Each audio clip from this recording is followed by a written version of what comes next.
नमस्कार, मैं अश्विनी कुमार। आतंकवाद को लेकर खबरों का आना और इनको दिखाया जाना नया नहीं है, लेकिन इन दिनों आतंक से रिश्तों को लेकर देश के बीजेपी सांसदों ने आवाज उठाना शुरू किया। खासतौर पर यूपी के बीजेपी सांसद साक्षी महाराज और इसी सूबे से जीतकर केंद्रीय मंत्री बनी मेनका गांधी के ताजा बयान आतंक को लेकर चिंता जाहिर करने वाले हैं। लेकिन ये सवाल और इनके बयानों में सच्चाई कितनी है? क्या खुद मोदी सरकार इन बयानों को संजीदगी से लेती है? क्या इन बयानों को तनाव भड़काने वाला समझा जा सकता है? इन बयानों के आखिर क्या मायने हो सकते हैं? कोशिश होगी जरा नजदीक से हालात को समझे और निष्कर्ष पर पहुंचे। खास मेहमानों के साथ आपकी राय को लेकर चर्चा जारी रहेगी। देखते रहिए बिग फाइट लाइव।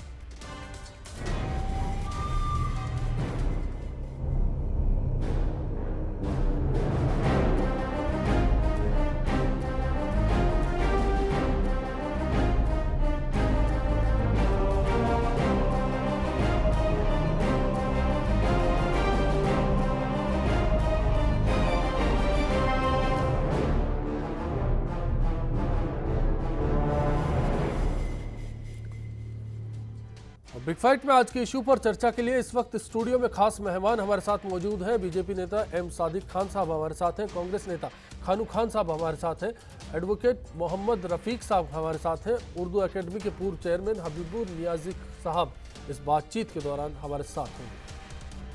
जो भी जानवर इलीगल स्लॉटर के लिए जा रहा है, वो जो पैसा कमाया जा रहा है, it is going into terrorism, it is going into the bombs that fall on us. देखिए, अगर माननीय मंत्री के पास इस बात का कोई प्रमाण है कि जो भी इस तरह की गतिविधि होती है उसका पैसा आतंकवाद के लिए इस्तेमाल किया जाता है, तो उनको वो सारे प्रमाण सार्वजनिक करने चाहिए, क्योंकि ये बहुत ही बड़ा गंभीर आरोप है।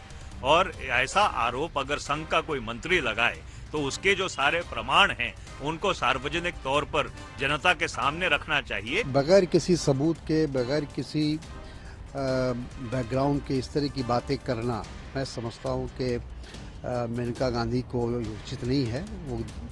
वो मंत्री हैं, एक महत्वपूर्ण जिम्मेदारी उनको दी गई है, और एक मंत्री के रूप में जब वो इस तरह की बातें करते हैं तो इसका मतलब है कि पूरी सरकार उसमें इन्वॉल्व हो जाती है। यानी ये सिर्फ उनका व्यक्तिगत उनकी राय नहीं है, बल्कि ये पूरे सरकार की राय है। देखिए, महावीर भगवान का सिद्धांत ही सत्य, अहिंसा, अपरिग्रह पे आधारित है, और मैं नहीं समझता कि उस समाज के बारे में इस तरह की कोई सोच रखे, वो अच्छी बात नहीं है।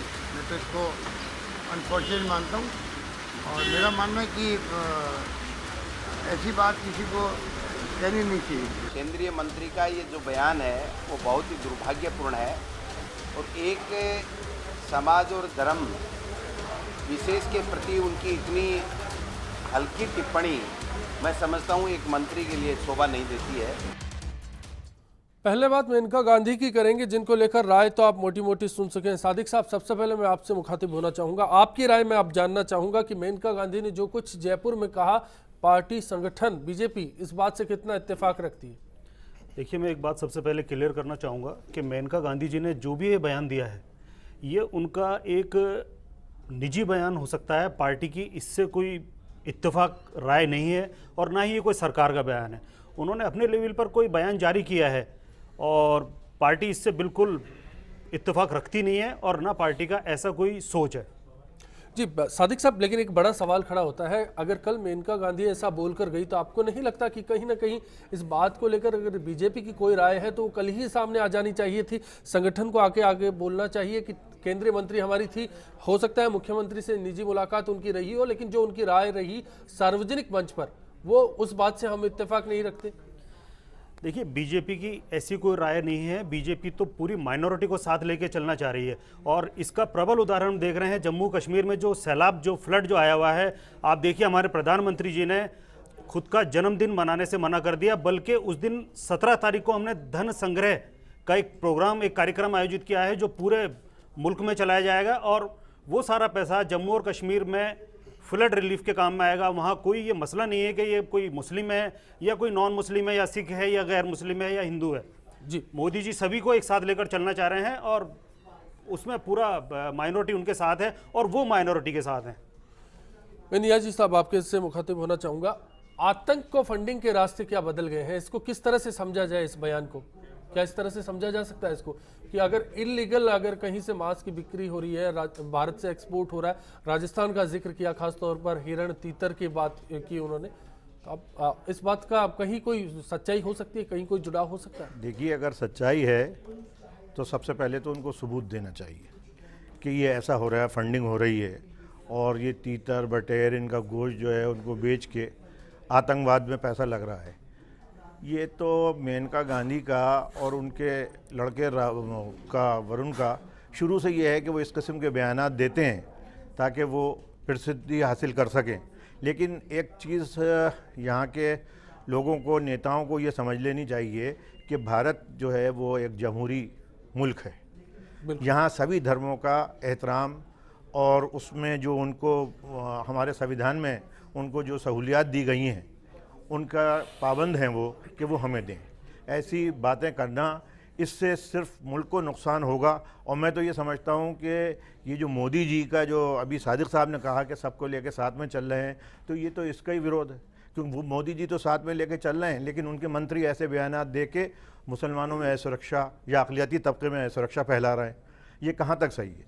अगर इनके कोई शय नहीं हो तो चाहे वो साक्षी महाराज हों, चाहे योगी हों, चाहे आपके आदित्यनाथ हों, कोई भी हो, अगर इन पे पाबंदी लगाई जाएगी कि वो ऐसे बयानात नहीं दें। अगर पार्टी एक राय रखती है तो कम से कम सांसदों को और मंत्रियों को तो उससे फिर एक मत होना चाहिए। बिल्कुल, इस पर बात जारी रखेंगे। जाकिर साहब हमारे साथ जुड़े हैं बीकानेर से। बताएं जाकिर साहब, आपकी क्या राय है? तो सर मैं ये कहना चाहता हूँ, मोदी जी ने एक नारा दिया था, सबका हाथ सबका साथ जी। हाँ सर, तो सर ये बीजेपी के जो नेता है जो ये कैसे भाषण दे रहे हैं कि मतलब उनको जब पता है कि भाई मास से पैसा मतलब अंडरवर्ल्ड को या आतंकवाद को जा रहा है पैसा, तो उनको ये जो दावे के साथ बोले, टीवी के ऊपर लाइव टेलीकास्ट में ये चीजें बोले, तो उनको पकड़ाना चाहिए।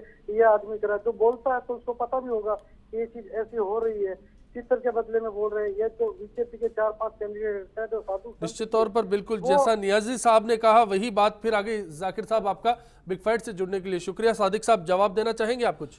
मैं इस बात का जवाब ही देना चाहूँगा। जाकिर भाई, बीकानेर से आप बोल रहे हैं कि सबसे बड़ी बात यह है कि आज इस बयान का खंडन मेनका गांधी जी जारी कर चुकी हैं।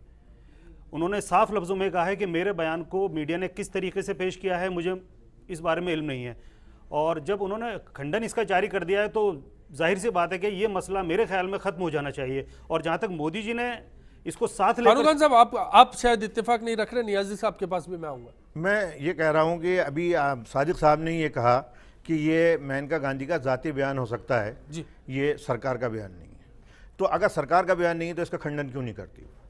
मेनका गांधी जी कर रही हैं इसका खंडन। साहब, आप कुछ कहना चाह रहे हैं इस बारे?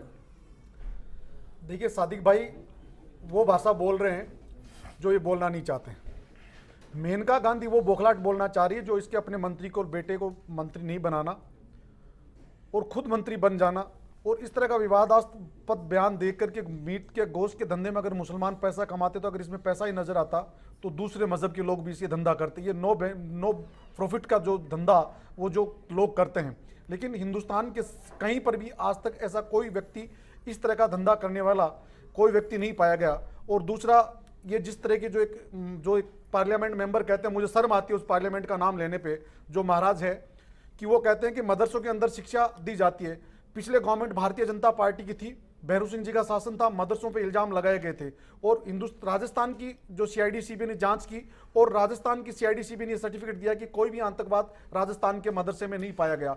तो ये किस मुंह से बोलते हैं? मुझे शर्म आती है ऐसे पार्लियामेंट मेंबर पे। भारतीय जनता पार्टी जो ये कह रहे हैं कि मुसलमानों को वो मोदी प्रधानमंत्री साथ लेके चलने की बात करते हैं, लेकिन जब उनके पार्लियामेंट मेंबर और इनका मंत्री अगर उस हिंदुस्तान के प्राइम मिनिस्टर के साथ देने के सहयोग की भावना नहीं रखते हैं, तो हिंदुस्तान का प्रधानमंत्री बिल्कुल स्पष्ट झलकता है कि प्रधानमंत्री ही स्वयं बयान दिलाना चाहता है। यूपी का वो आदिनाथ महाराज बार बार ये कहता है, एक लड़की 100 लड़की। मुझे शर्म आती है, हिंदुस्तान का संविधान ये कहता है हिंदुस्तान की नारी हमारी मातृभूमि कमी है? हिंदुस्तान की वो लड़की जिसका हम सम्मान करें।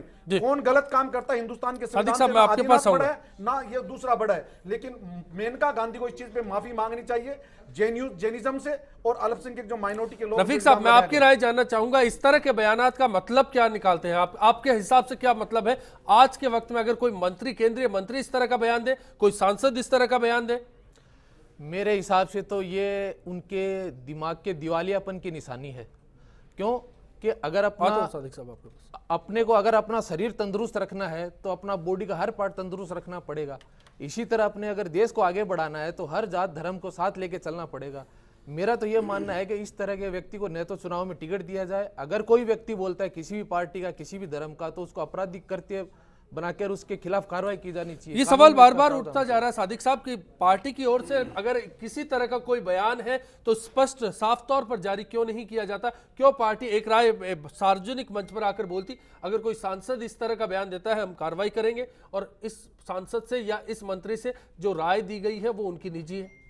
मैं पहले खानू खान जी की एक बात का जवाब देना चाहूँगा। राजस्थान यूनिवर्सिटी में ये मेरे वरिष्ठ रहे हैं और राजनीति में भी ये मेरे से काफ़ी वरिष्ठ रहे हैं। मैं इनको एक बात बता देना चाहूँगा कि मोदी जी जब पीएम बने तो उन्होंने सबसे पहले मदरसों के आधुनिकीकरण के लिए 100 करोड़ रुपए की घोषणा की। अब वो घोषणा बढ़ के काफ़ी सैकड़ों करोड़ रुपए में जा चुकी है। और एक नारा उन्होंने ये दिया कि अब माइनॉरिटी के बच्चे सिर्फ स्लेट पेन से लेके मदरसा या स्कूल नहीं जाएंगे, वो कंप्यूटर या लैपटॉप लेकर मदरसा या स्कूल जाएंगे। दूसरा, जहाँ तक तो मोदी जी का ये पैगाम मैं आपसे जानना चाहता हूँ, क्यों मंत्रियों तक नहीं पहुँचता? क्यों सांसदों को पता नहीं मोदी जी क्या करने वाले? नहीं, देखिए, जहां तक सांसद की बात है, यूपी में जो कल बयान दिया मदरसों को लेकर, यही सांसद जब समाजवादी पार्टी में थे अभी 3 साल पहले, 2 साल पहले, तो ये सांसद बहुत अच्छे थे माइनॉरिटी के लिए या हमारे दूसरे साथियों के लिए। पार्टी पे आप ही ने सवाल उठा दिया पार्टी की नीति पर। अब और खान खान साहब, मैं आपके पास आऊंगा। राजू हमारे साथ है, राजू जी अजमेर से कॉलर। बताए राजू जी, आपका क्या कहना है? मेरा ये कहना है जी कि ये क्या जो साक्षी महाराज जी जो कह रहे हैं मदरसों को आतंकवादी की ट्रेनिंग दी जाती है, और मेनका गांधी ने कहा है कि मांस आतंकवादियों के लिए सप्लाई किया जाता है जी। यदि ऐसा है तो मोदी जी इस पर एक्शन क्यों नहीं लेते? क्योंकि स्पष्ट बहुमत है। ये दोनों सांसद ये चाहते हैं। शुक्रिया राजू जी आपका इस चर्चा में जुड़ने के लिए। सादिक साहब, एक सवाल और आपके पास जुड़ गया मेरे ख्याल से। खानू खान साहब के पास चलते हैं, वो एक सवाल और बढ़ा देंगे आपके लिए। बताएं खानू साहब, कुछ कहना चाह रहे थे आप? देखिए, 3 साल पहले के जिस पार्लियामेंट मेंबर की बात करते हैं, जब पार्टी ने जब इनको अपने साथ मिलाया था तब इन पे सोचना चाहिए। लेकिन वर्तमान में ये भारतीय जनता पार्टी के सांसद है, इनके जब हिंदुस्तान के प्राइम मिनिस्टर में विश्वास रखते हैं, एक ध्रुव के साथ घूमने की बात करते हैं, जब वो ऐसा बयान देते हैं तो क्या हिंदुस्तान का प्रधानमंत्री या इस पार्टी का स्पोक्समैन ने उस आदमी की ये कहा कि आपका बयान गलत है? अभी तक कोई नहीं है। ये सादिक साहब का व्यक्तिगत बयान हो सकता है क्योंकि ये माइनॉरिटी से ताल्लुक रखते हैं। ऊंची आवाज में भारतीय जनता पार्टी में बोलना, पूर्व मंत्री राजस्थान सरकार में जो वर्तमान मंत्री है उसकी भी जब 2 बार पिटाई हुई, मैं सादिक साहब से पूछना चाहता हूं, ये बता दें क्या भंवरलाल शर्मा ने उनकी जमानत नहीं करवाई? क्या आपकी पार्टी के एक व्यक्ति ने भी उसकी खिलाफत की थी?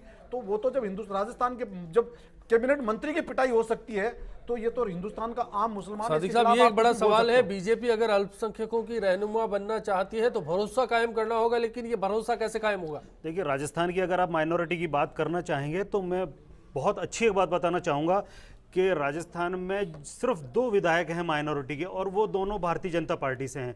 इसका मतलब एक बात तो साफ जाहिर है कि माइनॉरिटी वसुंधरा जी की नीतियों से और रीतियों से इत्तेफाक रखती है। दूसरी तरफ कांग्रेस ने जिन 16 लोगों को जो टिकट दिया माइनॉरिटी का, आपको जानकर बेहद ताज्जुब होगा कि वो पूरे के 16 कैंडिडेट चुनाव हारे और हमें 4 टिकट दिए, हम 2 जीते, 2 में से 1 कैबिनेट मंत्री है, और वो कैबिनेट मंत्री भी माइनॉरिटी के बहुत अच्छे और सक्षम मंत्री हैं जो शायद नियाज़ी साहब फिर आपसे इत्तेफाक नहीं रख रहे। आपके जो बयान लगातार आ रहे बयानात, उनसे इनका इत्तेफाक नहीं। मैं ये अभी ये कहना चाहता हूँ कि सादिक साहब ने ये कहा कि बीजेपी मुसलमानों को साथ में लेके चलना चाहती है। इससे पहले भी, इलेक्शन से पहले भी डिस्कशन हुआ था एक, तो उसमें मैंने ये कहा था कि अगर साथ में लेके चलना चाहती है, और जैसे कि अभी 50%, 4 में से 2 जीत के आए, तो ये हमें क्यों नहीं ज़्यादा वो देती, कैंडिडेट खड़ा करने क्यों नहीं हमें सीटें देती है ज़्यादा? पूरे हिंदुस्तान में क्या इनके पास 4 सीटें भी नहीं थी जो दे पाए? इतने 542 उसमें से। अगर ये मुसलमानों को, ये अगर मुसलमानों के प्रति सही हैं, अक़लियतों को ये चाहते हैं कि उनकी तरक्की हो, उनके साथ आएँ, तो आप उनको साथ में तो लीजिए। आपने ना तो उसमें कोई प्रतिनिधित्व दिया, मंत्रिमंडल जो बनाया है मोदी जी ने, ना इन्होंने कोई आप पूरे उसमें आप देखिए इन्होंने नहीं दिए। नजमा हेपतुल्ला है वो बेकार, बिल्कुल कहाँ से उनको उठा के लाए, उनका कोई मुस्लिम में कोई किरदार नहीं है, कोई कुछ नहीं है उनका, कोई ऐसे बात सीधे तौर पर सवाल यहाँ उठ जाता है, जैसा कि नियाज़ी साहब ने जिक्र किया कि अक़लियत को अगर आगे बढ़ाना है तो फिर इस तरह की बयानबाजी का क्या मतलब है? पार्टी क्यों अपना स्टैंड क्लियर नहीं करती? क्यों मोदी उन मंत्रियों पर, उन सांसदों पर लगाम कसते हैं? अलवर से हमारे साथ पंडित अशोक जुड़े हैं, बताएं आपका क्या कहना है? सर प्रणाम, नमस्कार। नमस्कार सर, आज की संगोष्ठी के संदर्भ में मैं इन समस्त जितने भी विद्वज्जन यहाँ बैठे हैं और आप जिसमें सूत्रधार की भूमिका का निर्वहन कर रहे हैं, मैं निवेदन करना चाहूंगा कि आदरणीय मेनका गांधी जी का जो वक्तव्य है वो पूरे राष्ट्रीय परिप्रेक्ष्य को लेकर देखना चाहिए। उन्होंने इंटेंशनली राजस्थान की ओर इंगित नहीं किया है जी कि फुलफिल। अब रही बात ये कि इसमें कहीं कोई संदेह नहीं है, ये निर्विवाद और ध्रुव सत्य है कि जो माइनॉरिटीज की जो बात है, माइनॉरिटीज के लोगों। संपर्क हमारा कॉलर से कट गया है। बिग फाइट लाइव में यहाँ वक्त एक ब्रेक का, कुछ ही पलों में लौटेंगे, बने रहिए। लगातार आपकी राय हमें मिल रही है, चर्चा जारी है। आखिर किस तरह से बीजेपी अपना स्टैंड क्लियर करना चाहती है, सांसदों और मंत्रियों पर किस तरह से मोदी लगाम कसेंगे? अगर पार्टी की कोई राय है अक़लियत को लेकर तो वो क्या है और उसे सार्वजनिक क्यों नहीं किया जाता? ब्रेक के बाद चर्चा जारी रहेगी। पशु हत्या के नाम पर एक दहशत फैलाना और आतंक के नाम पर प्रशिक्षण दिया जाना, दोनों गंभीर मुद्दा है। प्रशिक्षण कौन दे रहा है, क्या दे रहा है, सरकार की जिम्मेदारी होनी चाहिए। किसी संस्था विशेष को, किसी वर्ग विशेष को इंगित कर देना, जब तक कोई ठोस आधार नहीं है तो मैं सोचता हूँ कि किसी को इंगित नहीं किया जाना है, किसी को आरोपित नहीं किया जाना चाहिए। आज कोई भी आतंकवादी किसी भी स्थान पर आके अगर ठहरता है तो सीआईडी को, खुफिया विभाग को उसके उस होटल की या उस स्थान की प्रति भेजी जाती है, और बावजूद उसके भी वो लोग उस पर गौर नहीं करते हैं। और आतंकवादी हमला होने के बाद उन्हें पता चलता है कि साहब वो फलां होटल में ठहरा हुआ था, तो निश्चित रूप से खुफिया एजेंसियां जो है नाकाम रही हैं।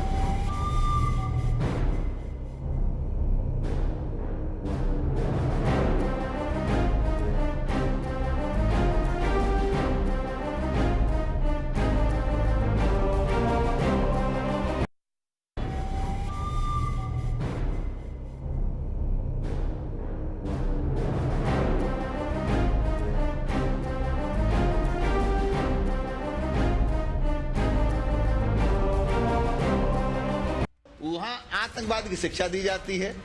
काहे को अलग अलग ये मदरसा बोर्ड बना रखे हैं? जैसे हमारा ये यूपी बोर्ड है, अगर मदरसा बोर्ड हो तो एक बोर्ड होना चाहिए और उस पर सरकार का नियंत्रण होना चाहिए। जैसे हमारे यहाँ बढ़िया बढ़िया शिक्षा दी जाती है, ऐसी बढ़िया बढ़िया शिक्षा मदरसों में भी मुस्लिम बच्चे बच्चियों को दी जानी चाहिए। केवल उनको वो कुरान की शिक्षा दे करके और आतंकवादी बनाना, जिहादी बनाना, ये राष्ट्र के हित में नहीं है। इसलिए एपीजे कलाम साहब ने यही कहा है, यही बात हम कह रहे हैं। ये साक्षी महाराज का ये बयान काफ़ी अफसोसनाक है, काबिल मजम्मत है, ऑब्जेक्शनेबल है। और या तो फिर उन्हें इस मुल्क की आज़ादी की तारीख से वो या नावाकिफ़ हैं या वो सह करके अनजान बन रहे हैं, क्योंकि इस मुल्क की आज़ादी में मदारिस इस्लामिया के ज़िम्मेदारान ने सबसे ज़्यादा क़ुरबानियाँ दी हैं। और इन मदारिस इस्लामिया में चाहे 26 जनवरी के जश्न का मसला हो या 15 अगस्त की तकरीबात का मसला हो, इन तमाम तकरीबात को बड़े पैमाने पर हमारे यहाँ तमाम मदारिस में मुनक्किद किया जाता है। संविधान उन्हें यह हक देता है कि वो अपने मज़हब की बातें पढ़ा सकते हैं। भारतीय जनता पार्टी के एमपीज़ को शायद कोई काम नहीं रह गया है। मुझे लगता है कि साक्षी महाराज कभी किसी मदरसे में नहीं गए, क्योंकि मदरसों ने तो लड़ाई लड़ी थी महात्मा गांधी के साथ देश की आज़ादी की। मदरसों ने पूरा विरोध किया था मुस्लिम लीग का और मोहम्मद अली जिन्ना का।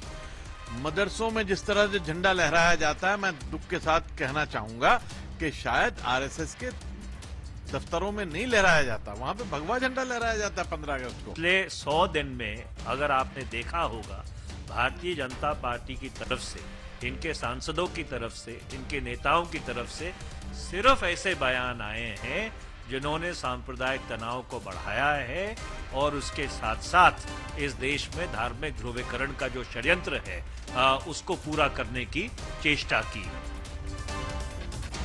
आतंक के औजार आज हमारा विषय है। इससे जुड़ा हमारा सवाल है कि आतंक को फंडिंग के रास्ते बदल गए हैं। फर्स्ट इंडिया न्यूज़.com हमारी वेबसाइट है, इस पर आप अपनी राय बता सकते हैं। इसके साथ साथ फेसबुक और ट्विटर के जरिए भी आप बता सकते हैं कि आज के सवाल पर आप क्या सोचते हैं। इस वक्त हमारे साथ श्रीगंगानगर से कुलविंदर सिंह जी जुड़े हैं फोन लाइन पर। बताएं आपकी क्या राय है। साहब मेरा एक निवेदन है साहब जी कि ये जो आतंकवाद है, आतंकवादियों का कोई भी कोई धर्म नहीं होता और अपने किसी विशेष धर्म से आतंकवाद को नहीं जोड़ना चाहिए जी। नंबर 2, दूसरा ये है कि अपने आप हमारे मंत्री हैं, नेता लोग, ये पहले तो सांप्रदायिकता पर ध्यान दे देते हैं, पार्टी उसको पल्ला झाड़ देती हुई, ये इनका व्यक्तिगत बयान था। तो मेरा निवेदन है भी कोई भी मंत्री को अपने को सोच समझ के बयान देना चाहिए, ऐसा बयान नहीं देना चाहिए। बिल्कुल यही चर्चा जारी है। शुक्रिया बिग फाइट से जुड़ने के लिए। सादिक साहब, ब्रेक पर जाने से पहले भी हमारा यही सवाल था कि अगर आपकी पार्टी सोचती है, मोदी साहब सोचते हैं, और हम मानते हैं चलिए कि बीजेपी अकलियत के लिए सोचती है, अल्पसंख्यकों के लिए कैसे उनको आगे बढ़ाया जाए उसके लिए सोचती है, लेकिन ये बात है कि ये राय जमीन पर नहीं आती। जब मंत्री बोलते हैं या फिर सांसद बोलते हैं तो राय कुछ अलग हो जाती है। आपको नहीं लगता कि जुदा राय कहाँ से आती है? देखिए, ज़मीन पर अगर आप देखेंगे तो आप पाएंगे कि मोदी जी ने पिछले 100 दिन में 3-3.5 महीने में या 4 महीने में माइनॉरिटी के लिए कितने अच्छे काम किए हैं। आज भी आप देखेंगे कि सभी अखबारों में पूरे मोदी साहब पूरे के पेज कामों का पर एक कोई ऐड है पानी फेर स्कॉलरशिप रहा है, के आपको में। ऐसा नहीं लगता? नहीं, पार्टी ये किसी की एक व्यक्तिगत राय हो सकती है, इसका मोदी सरकार से कोई कानून साहब रिलेशन कह रहे हैं पार्टी से नहीं है। और दूसरा मैं एक जवाब देना, साहब आपसे इत्तेफाक नहीं रखते। मैं नियाजी साहब की बात का जवाब देना चाहूंगा। सादिक भाई जो बार बार ये कह रहे हैं, मुझे तो बड़ा अफसोस होता है सादिक भाई, वो आपकी पार्टी के मंत्री हैं और साक्षी महाराज और दूसरा जो महाराज एक और भी हैं, उन्होंने वस्त्र तो भगवान जरूर पहन रखे हैं लेकिन उनके विचार भगवान वस्त्र की तरह साफ नजर नहीं आते। लेकिन एक बात मैं साक्षी महाराज या ये जो जितने भी आरोप प्रत्यारोप लगा रहे हैं, अभी बॉर्डर पे जो व्यक्ति जो एयर पाया गया था वो किस जाति का था, और कश्मीर के बॉर्डर पे जो व्यक्ति क्रॉस करते हुए जो सीआईडी जो इंटेलिजेंस ने पकड़ा वो किस मजहब का था। कभी भी आर्मी के साथ कभी भी ऐसा कोई सामग्री को दूसरे विदेश को बेचता हुआ कोई भी मुसलमान आज तक नहीं पाया गया। क्या साक्षी महाराज उस पर कहना चाहते हैं, अगर कभी भी मदरसे में आज तक थ्रू आउट इंडिया में, ये चैलेंज करता हूं मैं उनको, सिर्फ अगर कहीं पर हिंदुस्तान के किसी मदरसे में अगर एक भी मुसलमान आतंकवाद भी अगर पाया गया है तो साक्षी महाराज की सरकार दिल्ली में है। चलिए रफीक साहब, मैं आपकी भी राय जानना चाहूंगा, आप क्या कहना चाह रहे हैं इस मसले पर? मैं इस मसले पर यही कहना चाहूंगा कि ये जो मेनका गांधी ने उठाया है, ये मांसाहार का मुद्दा, ये वध का, तो उसमें ये देखते हैं कि ये नॉन प्रॉफिटेबल जो व्यापार है, अगर ये प्रॉफिट वाला व्यापार होता तो आज जो कसाई बकरा काटता है उसकी आज बिल्डिंग। मेनका गांधी के बाद हम साक्षी महाराज को भी दिखा चुके हैं, तो मदरसों पर सीधे तौर पर सवाल खड़ा किया उन्होंने। मदरसों पे तो है, मदरसों का उनको मतलब नहीं मालूम है। मदरसे का मतलब ये होता है ये विद्यालय है, और उसमें क्या होता है कि शिक्षा का जो घर है उसमें, और आज किसी भी मदरसे में आप देख लो, मदरसे में सिर्फ एक जो धर्म की किताब है वो तो नैतिक शिक्षा है, नैतिक शिक्षा हर धर्म की किताब, उसके साथ साथ में वहाँ अंग्रेजी भी है, हिंदी भी है, सरकारों ने वहाँ पैरा टीचर भी लगा रखे हैं, सब चीज की जांच सरकारी नीतियों पर ही सवाल उनके सांसद उठा देते हैं, उनके मंत्री उठा देते हैं। साक्षी महाराज जो ये वक्तव्य उठा रहे हैं, इसका मतलब वो अपने आप को मोदी जी से, प्रधानमंत्री जी के बराबर खड़ा करना चाहते हैं। चलिए भरतपुर से हमारे साथ राजकुमार जी जुड़े हैं, बताएं राजकुमार जी आपका क्या कहना है? सर मैं ये कहना चाहता हूँ, ये दोनों माननीय सांसदों का बयान बिल्कुल गलत है, ऐसा बयान नहीं देना चाहिए। लेकिन मैं जो लोग ये यहाँ बैठे हुए हैं अभी वार्ता में, इनसे कुछ पूछना चाहता हूँ जी। मैं इनसे ये पूछना चाहता हूँ सर, ये मदरसों को अलग क्यों खोल रखा है? जब भारत सरकार ने पूरी प्राइमरी एजुकेशन चला रखी है तो इसके साथ क्यों नहीं चलाया जाता इसको? और फिर इनमें मदरसों में, हमारे स्कूलों में वंदे मातरम और राष्ट्रगान बोलता है, तो इनमें क्यों नहीं बोलता है? शुक्रिया बिग फाइट से जुड़ने के लिए आपका। मेरे ख्याल से सादिक साहब इस बात का जवाब आप दें, सरकार में अभी आप है। नहीं, मैं एक बात बिल्कुल क्लियर बता दूं साहब कि 15 अगस्त और 26 जनवरी पे शायद कोई ऐसा मदरसा होगा जिस पर के झंडा रोहण ना होता हो। सब मदरसों में झंडा रोहण होता है। ये बिल्कुल एक गलत खबर है। जो भी इस खबर को लेकर आया है उसको बिल्कुल इसका क्षमा याचना करनी चाहिए।